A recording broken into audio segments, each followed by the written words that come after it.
ትናንትና እድሜ ዘመኑን ህዝቡን ሰርፕራይዝ አድርጋለች። ሁሉ ጊዜ አንድ አይነት ነገር የምናመጣው ምን አባቱንስ።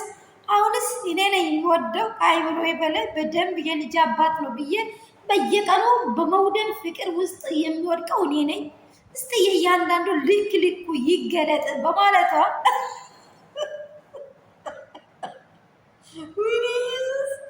በጣም ነው ያሳቀኝ። በጣም የወሰነችው ነገር እንዳለ በጣም ያስታውቃል። እዚህ ቦታ የወሰነችው ነገር አለ።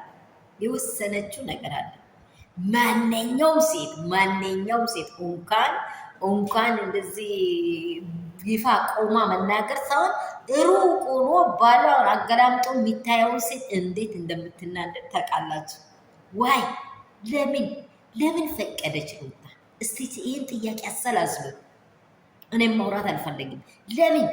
ለምንድን ነው የፈቀደችው? ምክንያቱን የሚያቅሰው ለምንድን ነው የፈቀደችው? ሰላም የኔ ቤተሰብ እንደምን አላችሁ? ሁሉ ሰላም፣ ሁሉ መልካም ነው። እኔ ጋር እግዚአብሔር ይባረክ፣ ሁሉ ሰላም ነው። ሰላማችሁ ብዝዝት ትርፍርፍ ይበልልኝ። እግዚአብሔር አምላክ ባላችሁበት ስፍራ ይጠብቃችሁ። እግዚአብሔር ደስታ፣ እግዚአብሔር ሰላም በየቤታችሁ በየመንደራችሁ ይሁን።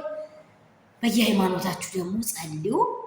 መልካም ነገር እንዲጸድቅ፣ መጥፎ ነገር እንዳይስፋፋ እንጸልይ። ይሄ በጣም ማነቆ ሰዓት ነው። ማነቆ የሆነ አለ አይደለም። በጣም ክፉ ሰዓት ስለሆነ እንጸልይ። ይሄንን ለእናንተ ጣል አደርጋለሁ። ሩታ ለምን ፈቀደች? አብርሃምስ ለምንድን ነው ነቄ የሆነው? አብርሃም ጋር ምክንያቱ ምንድን ነው ነቄ የሆነው? ሁለቱም ተስማምቶ የሚያደርጉኝ ነገር አለ። እዚህ ቦታ ላይ እሺ ካልኩኝ ሌላ ጉዳይ ሊፈጠርብኝ ብሎ አብርሃምን እኔ ነቄ ትውልድ ብየዋለሁ። ትላንትና ነቄ ሆኗል። በእርግጥ አብርሃም አልፈልጋችሁም ብሏል። ትክክለኛ ይሁን አይታወቅም። አሁን እኛ በዚህ ፊት ለፊት የምናየው ነው እንጂ ሩታ አብልጣ ወርታለች። ቤቷን እየመጣ ፌሎሺፕ እንደሚያሳልፍ ሁሉ ነገር እንደሚያወራት አብሮት እንደሚሆን እንደምናገር ግልጽ አውጥተዋለች። አሁን ይሄንን ነገር ልክ ቦጭራ ለማውጣት ስለፈለገች ሄርሜላ እርምጃ ወደ ሄርሜላ ቀኛ ላዞር።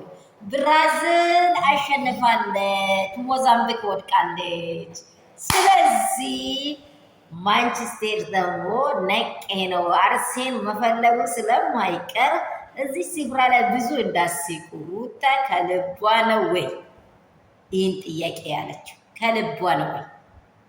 ይህን ጥያቄ መልሱልኝ። ሰላም ነው።